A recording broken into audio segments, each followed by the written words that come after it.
Vous savez quoi? Ça fait un moment que j'étudie les Gaulois maintenant. Et il y a un truc qui est absolument terrible avec ces peuples et dans nos connaissances de cette période, c'est que pour certains sujets, on en connaît énormément, et pour d'autres, on ne sait quasiment rien. S'il y a bien un personnage pour représenter ça, c'est Vercingétorix. Mais si, vous savez, Vercingétorix, ce chef gaulois qui s'est dressé contre l'invasion des Romains de Jules César, un héros de l'indépendance, symbole de la France qui ne se laisse jamais faire. Eh bien en fait, Vercingétorix, si on enlève le côté légendaire, on n'en connaît finalement pas grand-chose. Et cela fait des années que la question se pose, qui était-il vraiment? Pour le savoir, j'ai décidé de me rendre dans son Auvergne natale, sur le lieu de ce qui est peut-être sa plus grande victoire, Gergovie.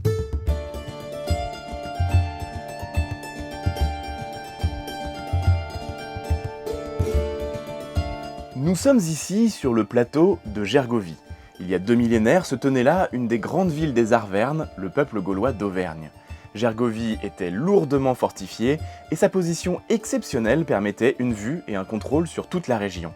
C'est ici, au pied des murailles et dans la plaine, qu'a eu lieu la bataille. Lançons-nous dans une petite rétrospective des événements de la guerre des Gaules ayant mené ici tout en visitant le tout récent musée de Gergovie. En 58 avant l'ère chrétienne, la migration des Helvètes, le peuple de l'actuelle Suisse, donne un prétexte à Jules César pour entrer sur le territoire des peuples gaulois et s'y balader un peu. La raison? Juste protéger les intérêts et les amis de Rome en Gaule, bien entendu. Juste ça. La suite de la guerre des Gaules, c'est un peu toujours la même chose. César, n'écoutant que son bon cœur, va voler de bataille en bataille pour aider les Gaulois contre d'autres Gaulois, les Gaulois contre les Helvètes, les Gaulois contre d'autres Gaulois, les Gaulois contre les Germains, les Gaulois contre d'autres Gaulois, etc., etc., etc. Alors oui, il y a beaucoup de peuples gaulois, et donc fatalement ces derniers sont régulièrement en conflit les uns contre les autres. Jules César va donc habilement jouer là-dessus pour asseoir petit à petit son influence sur la Gaule et justifier sa présence permanente.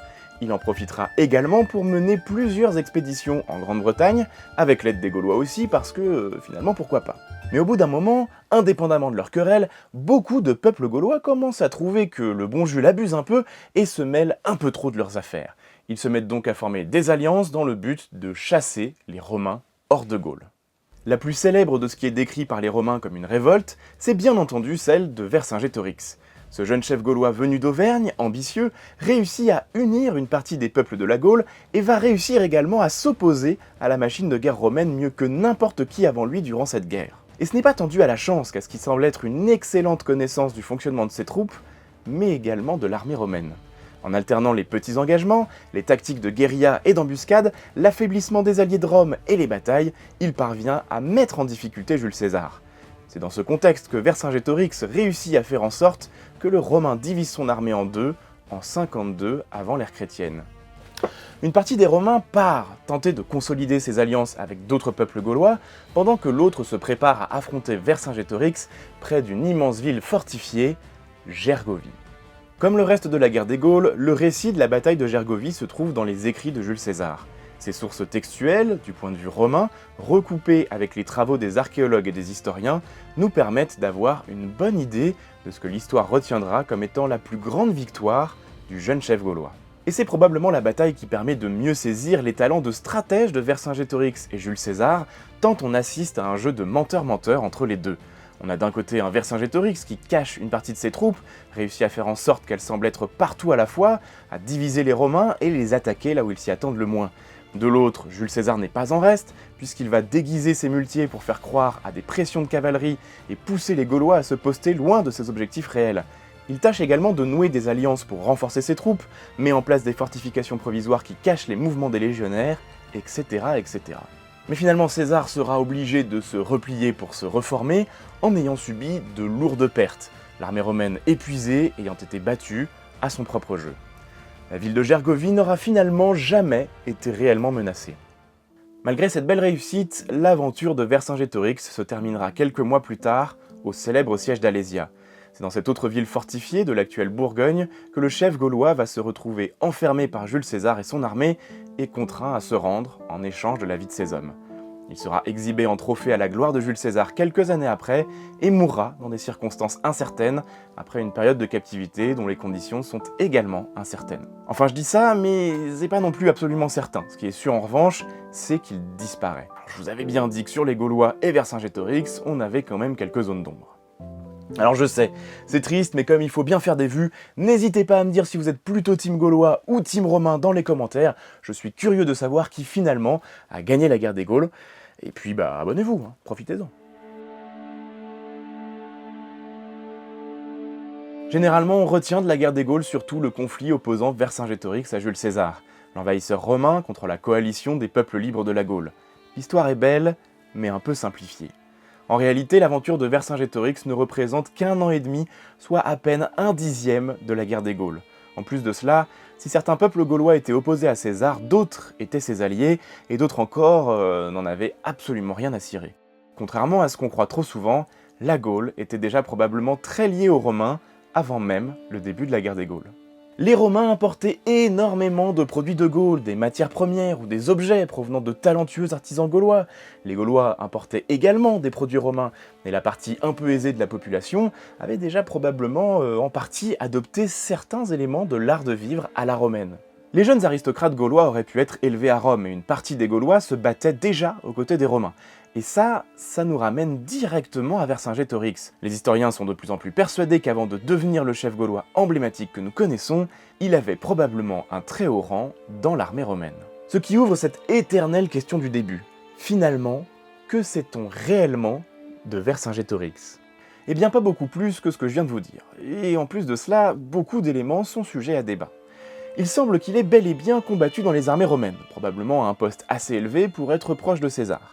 Il est issu de la haute aristocratie gauloise et venait donc du peuple des Arvernes dans l'actuelle Auvergne. On connaît relativement bien la manière dont il a pu accéder au pouvoir puis unir une partie des peuples de la Gaule, car César nous raconte ça assez bien.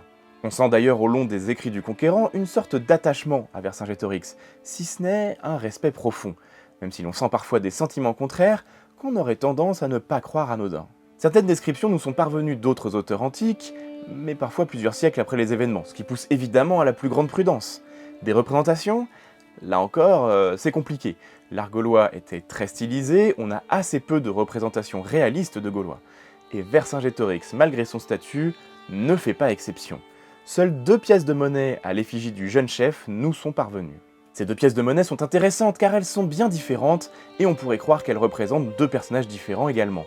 Mais c'est bien Vercingétorix. Et voilà, enfin, me direz-vous, voilà, on connaît son vrai visage, les pièces. En fait, ce n'est pas si simple. Déjà, commençons par une indication. La numismatique, c'est-à-dire la science de l'étude des pièces historiques, c'est un domaine vraiment très spécial, très porté sur la symbolique. Et sur ces périodes, on a rarement des choses qui tentent de réellement représenter la réalité. Donc forcément, il faut interpréter celle-ci avec la plus grande prudence. La première est d'origine gauloise, frappée du temps même de l'aventure de Vercingétorix. On y voit bien ce personnage, jeune, imberbe et les cheveux courts, dans le plus pur style gaulois qui reprend des styles grecs et macédoniens, forme de mise en avant politique d'un personnage. Mais qui dit représentation très stylisée et très politique, ne veut-il pas dire représentation fortement biaisée ? La seconde pièce est romaine, frappée à l'occasion du triomphe de Jules César, bien après la guerre des Gaules. Vercingétorix est montré ici émacié, les cheveux en bataille avec une petite barbiche. Mais est-ce bien la réalité ou une représentation symbolique du Gaulois vaincu ? Rien n'est moins sûr. Et ça nous ouvre une nouvelle idée. En fait, le vrai visage de Vercingétorix a été brouillé par plusieurs siècles de représentation du personnage, devenu au-delà de son existence même, un objet au service des besoins des uns et des autres. Le musée de Gergovie en parle d'ailleurs aussi très bien. Et si la présence du personnage s'est estompée après l'Antiquité, on le ressort des cartons de l'histoire au XIXe siècle. Il faut dire aussi que l'on peut facilement donner une représentation de Vercingétorix très romanesque et très flatteuse. Le héros qui n'a perdu que grâce à son trop grand cœur et la médiocrité de ses alliés, en s'étant battu comme un lion noblement, un emblème de ces peuples farouches et indépendants de la Gaule. Il y a beaucoup de choses qui peuvent faire rêver. Certains présentent déjà Vercingétorix comme un symbole, le premier des Français. C'est là que l'empereur Napoléon III se passionne pour les Gaulois, et ce jeune chef charismatique est finalement bien sympathique. Il finance des fouilles archéologiques qui feront date comme étant parmi les premières vraiment sérieuses de la discipline. L'on commence ainsi à en apprendre de plus en plus sur cette période, mais aussi à voir fleurir des œuvres d'art représentant Vercingétorix. La plus célèbre, c'est probablement la statue sur le site de la bataille d'Alésia, en Bourgogne. Pour la petite histoire, Aimé Millet, le sculpteur ayant fait cette statue, aurait reproduit le visage de Napoléon III pour figurer celui de Vercingétorix. C'est tout un symbole, et là encore, le vrai visage du chef gaulois nous échappe un peu plus. Survient alors la guerre de 1870. Les Français sont défaits par les Prussiens qui occupent l'Alsace et la Lorraine. Le Second Empire se termine au profit de la Troisième République et les Français se sentent humiliés par cette défaite cuisante. La France a besoin d'un héros, et comme à cette époque Captain America n'était pas encore disponible, on décide de faire de Vercingétorix le héros français. On va alors modifier un peu son histoire, la rendre encore plus romanesque qu'avant, en faire un perdant magnifique, inspirant un esprit de revanche, jusque dans les manuels scolaires. Héros de l'indépendance, on lui donne volontiers toutes les qualités du bon français, par opposition à la cruauté et la froideur de l'envahisseur Jules César. L'histoire est donc considérablement tordue afin de coller aux besoins politiques. Que reste-t-il alors du personnage historique ? Probablement pas grand-chose en réalité. Il était facile de broder une histoire sur la base d'un personnage dont on connaît finalement bien peu de choses. La figure du Gaulois libre et sauvage, le bon barbare, courageux et indomptable, s'inscrit durablement dans les esprits de la population. Et cette figure, eh bien elle n'a pas grand-chose à voir avec ce que l'on sait aujourd'hui des Gaulois. L'histoire tordue à cette époque va s'inscrire durablement dans la mémoire populaire jusqu'à nos jours et façonner cette légende du peuple français. Grâce au travail acharné des archéologues, historiens, musées et passionnés ces dernières décennies, petit à petit cette image de l'histoire change, elle se corrige, elle avance, elle évolue et elle se précise. L'on découvre chaque jour un peu plus l'immense richesse des peuples gaulois, ces constructeurs ingénieux, ces artistes et artisans renommés, ces commerçants et guerriers accomplis, mais Vercingétorix dans tout ça. D'une certaine manière, la progression de nos connaissances sur le personnage lui-même reste limitée en théorie. Alors si je dis en théorie, c'est bien parce qu'en apprendre de plus en plus sur les Gaulois met tout naturellement en lumière des morceaux de la vie de Vercingétorix qui nous semblaient perdus ou inexplicables auparavant. L'on voit fleurir de nouvelles représentations du jeune chef qui se rapprochent plus de la réalité, notamment dans la bande dessinée. Jules César aussi nous devient de plus en plus familier, au-delà de la légende du conquérant et de la propagande de ses propres écrits. C'est d'ailleurs le thème de l'exposition temporaire actuelle du musée de Gergovie que je vous invite fortement à visiter. Mais à mon sens, si l'on veut aller plus loin désormais dans notre enquête sur Vercingétorix, il va falloir explorer des territoires un peu plus surprenants, un peu plus inconnus peut-être, et tenter de se tourner vers une autre forme d'image. La reconstitution historique et l'histoire vivante devraient pouvoir nous aider. Mais ça, chers visiteurs, ça sera pour la deuxième partie de ce sujet. Je vous remercie d'avoir suivi cette première partie de sujet sur Vercingétorix, réalisée en partenariat avec le musée de Gergovie et grâce à la belle confiance de ses équipes.